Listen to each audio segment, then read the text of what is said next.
Kaduka khlem bangayo ipi kadonu changa kelas ngautu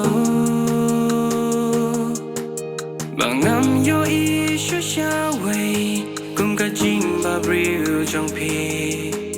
bat ngati bru banganom long shu kum ju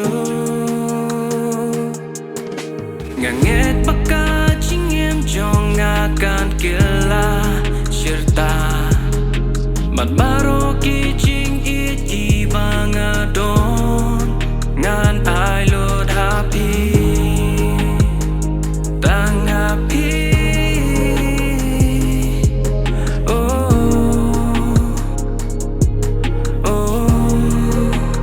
Jingbhabriew trong pi kapin yamat yenga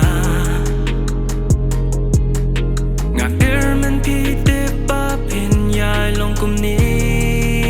nga gumba ka don chonga ka kinde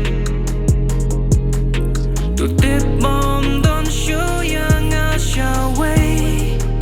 kum Jingbhabriew jong pi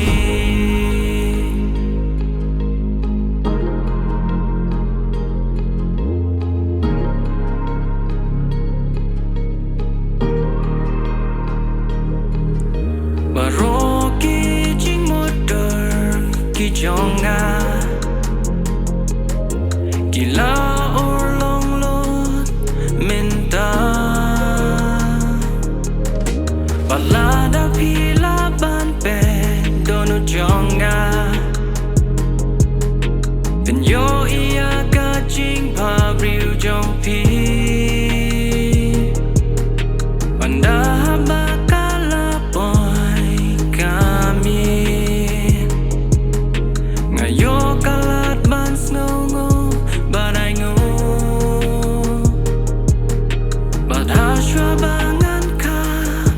Yaki kama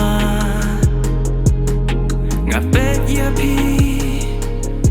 badong Jingbhabriew jong pi kapin yamat yenga ngakermen pi te papin yai long kum ni nga kumba kadon chonga kakinde